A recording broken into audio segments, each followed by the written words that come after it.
What happens when royal privilege collides with American late-night television?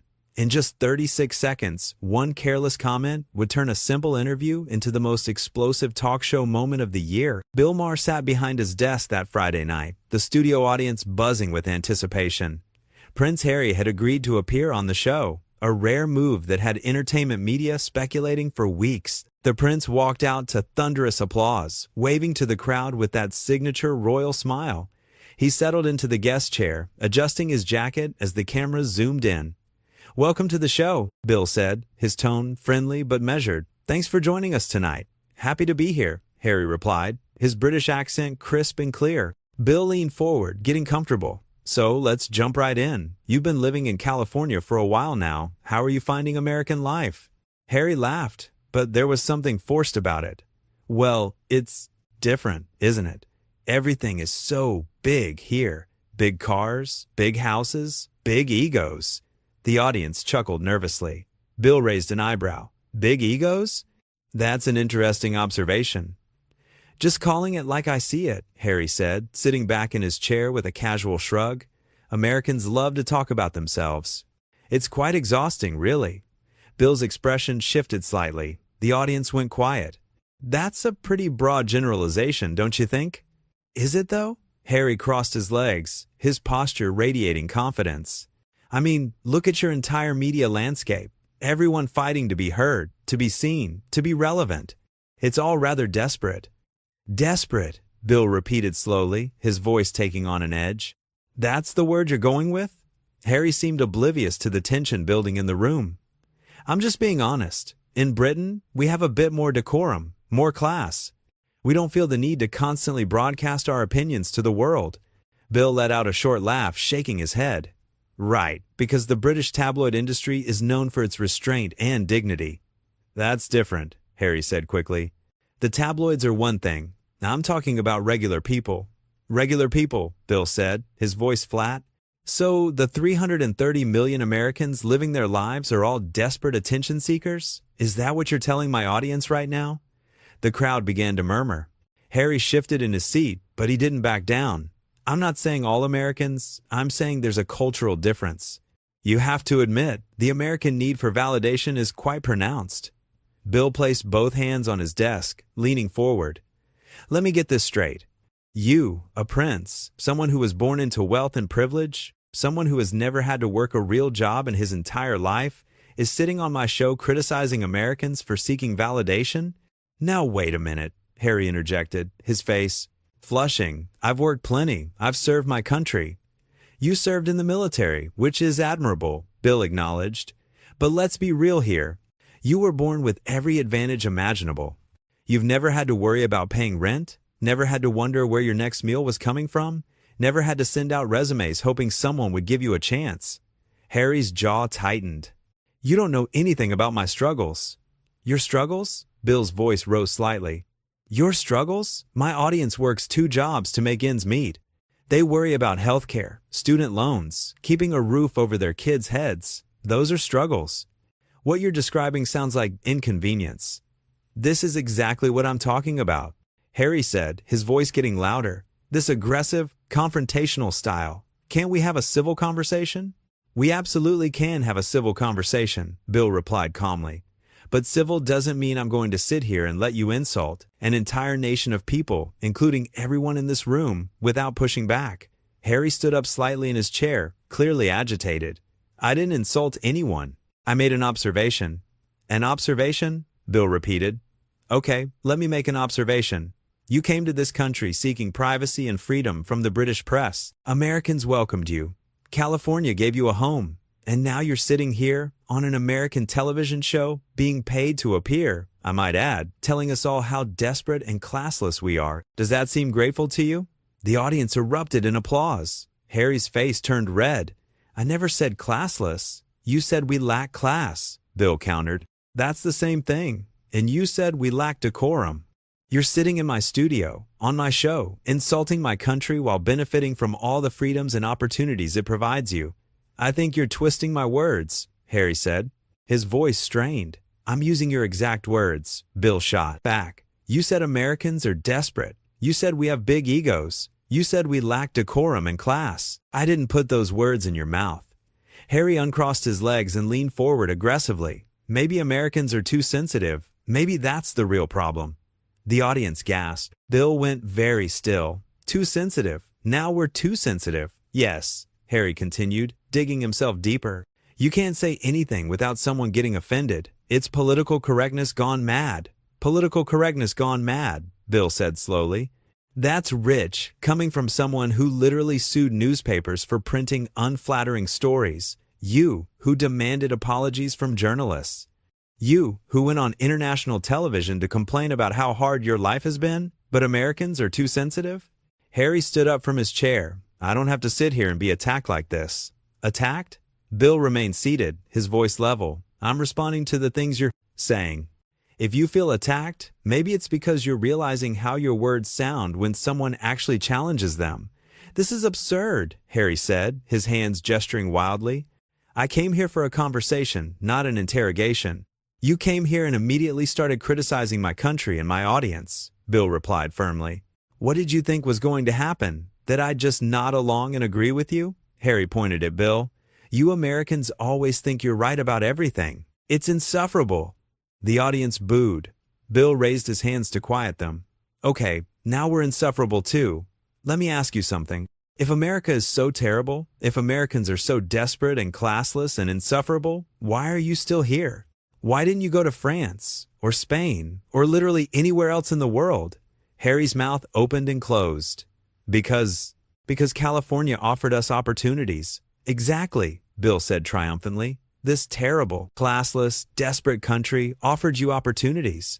It gave you a platform. It gave you business deals and security and a lifestyle most people can only dream about. And your way of saying thank you is to come on television and tell us how much better British people are? I never said British people are better, Harry protested. You absolutely implied it, Bill countered. You said Britain has more decorum and class. You contrasted American desperation with British sophistication. What else could that possibly mean? Harry started pacing behind the chair. You're deliberately misunderstanding me. I'm understanding you perfectly, Bill said. You're uncomfortable because someone is finally pushing back against your narrative. You've gotten used to softball interviews where people treat you with kid gloves because of your title. But this is America. We don't bow to royalty here. We fought a war specifically so we wouldn't have to. Oh, here we go with the Revolutionary War, Harry said dismissively, waving his hand. That was 250 years ago. Get over it. The audience booed louder. Bill held up a hand again. Get over it? Our entire nation was founded on the principle that no one is better than anyone else just because of their bloodline. That's not something we need to get over. That's something we're proud of. Harry turned back to face Bill directly. Your country is falling apart. Your politics are a mess. Your healthcare system is broken. Your education system is failing. But sure, keep waving that flag and pretending everything is wonderful. Bill stood up now too. Our country has problems. Real problems. Problems we're actively working to fix. But at least we have the freedom to talk about those problems openly without being thrown in a tower. At least our press can criticize our leaders without fear. At least our citizens can vote for their representatives. Can you say the same about your monarchy? The monarchy is a tradition, Harry said defensively. It's part of our culture. A tradition built on colonialism and inherited power, Bill replied sharply. A tradition where one family lives in palaces while regular British citizens struggle with poverty. But tell me more about American ego. Harry's voice rose to almost a shout. At least we have history. At least we have culture that goes back centuries. America is barely an infant in comparison. An infant that became the most powerful nation on earth in less than 300 years, Bill fired back. An infant that people from all over the world, including you apparently, want to move to. An infant that has shaped global culture, technology, and entertainment. We might be young, but we've accomplished more in our short existence than most countries do in a millennium, Harry laughed bitterly. American exceptionalism at its finest. You really believe you're better than everyone else? I never said we're better than everyone else. Bill clarified. I said we don't appreciate being insulted in our own house by someone who chose to move here. There's a difference. Maybe I made a mistake coming to America, Harry said coldly. Maybe you did, Bill agreed. But you're here now, living off American opportunities, making American money, raising your kids as American citizens. So either commit to being here and show some respect, or leave and stop complaining. Harry's hands clenched into fists. You don't get to tell me what to do. Do you know who I am? The room went silent. Those 6 words hung in the air like a bomb. Bill stared at Harry for a long moment before responding. Yeah, I know exactly who you are. You're a guest on my show who has spent the last 15 minutes insulting my country and my audience. That's who you are right now. I'm a prince, Harry said, his voice dripping with condescension. I'm royalty. You should show me some respect. Bill laughed, a genuine, incredulous laugh. Respect? You want respect? Respect is earned, not inherited. And right now, based on your behavior, you've earned nothing but criticism.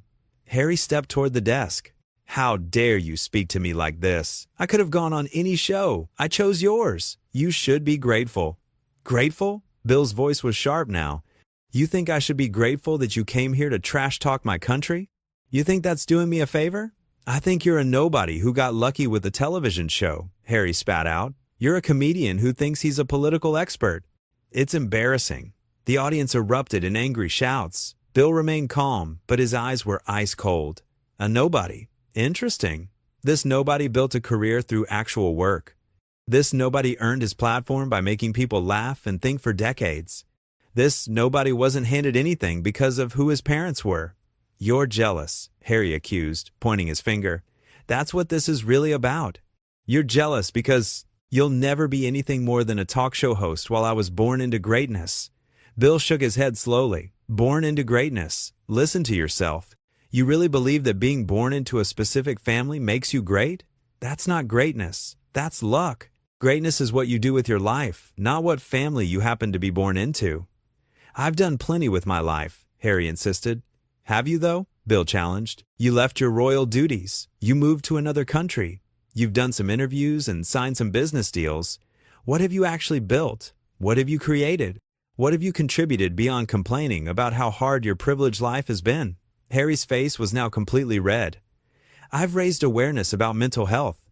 I've supported charities. I've done more good than you ever will. Supporting charities with inherited money isn't the same as actually working to make a difference, Bill responded.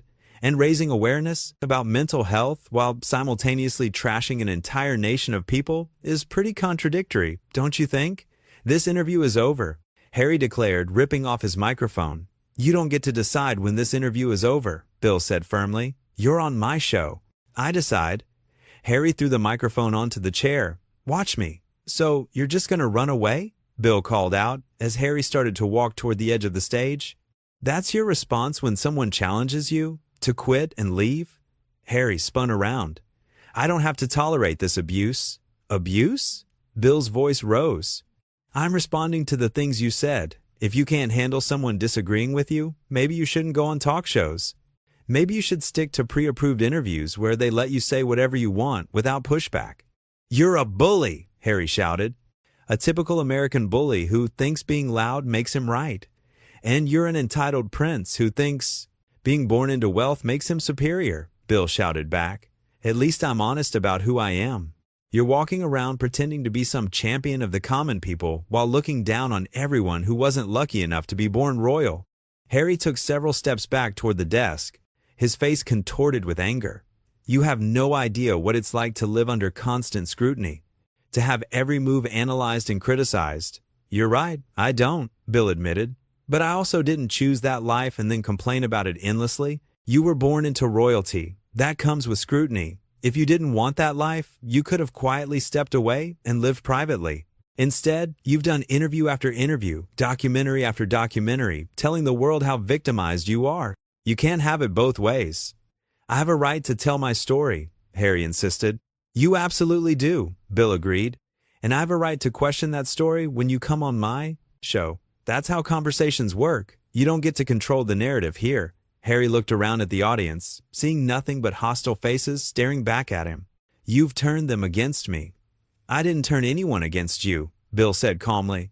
You did that yourself with your words. I just gave you enough rope. This is a setup, Harry accused. You brought me here to humiliate me. I brought you here to have a conversation, Bill corrected. You're the one who started insulting Americans. You're the one who claimed we're desperate and classless. You're the one who said we lack decorum. You set this up yourself." Harry looked at the cameras, then back at Bill.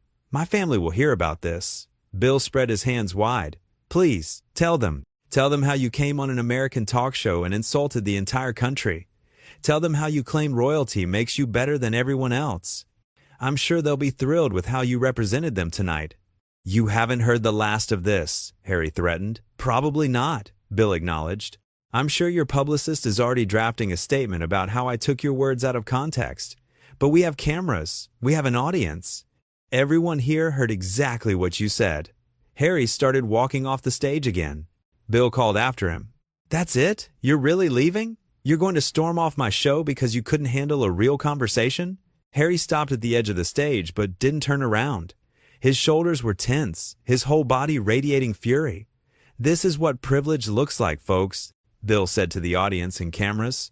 "When someone is so used to people agreeing with them, so used to people bowing and scraping, that they literally can't handle basic pushback, they run away." Harry whipped around one final time. "I feel sorry for you. I really do. You're so desperate to be relevant that you'll attack anyone who comes on your show. It's pathetic." "Pathetic," Bill repeated. "That's what I am. Not the guy who moved to California for privacy and then put out a Netflix series. Not the guy who complained about media attention and then wrote a tell-all book. Not the guy who claimed to want a normal life and then did every high-profile interview available. No, I'm the pathetic one for pointing out the hypocrisy." "Goodbye, Bill," Harry said coldly. "Goodbye, Your Highness," Bill replied with exaggerated formality, giving a mock bow. "Thanks for stopping by and reminding us all why America fought for independence." Harry disappeared off stage. The audience sat in stunned silence for a moment before erupting into applause. Bill returned to his desk, shaking his head in apparent disbelief. "Well," Bill said to the cameras, "that went well." The audience laughed, the tension finally breaking. "I want to be clear about something," Bill continued, his tone more serious now. "I have nothing against Prince Harry personally. I don't know him, but when someone comes on this show and insults the hardworking people who make up this country, I'm going to say something.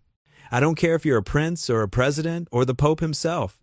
Disrespect my audience, and I'll call it out." The crowd applauded again, louder this time.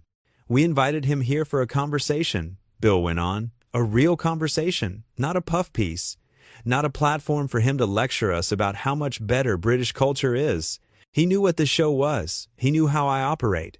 If he wanted a friendly chat with no pushback, he should have gone on a morning show." Bill took a sip of water, collecting his thoughts.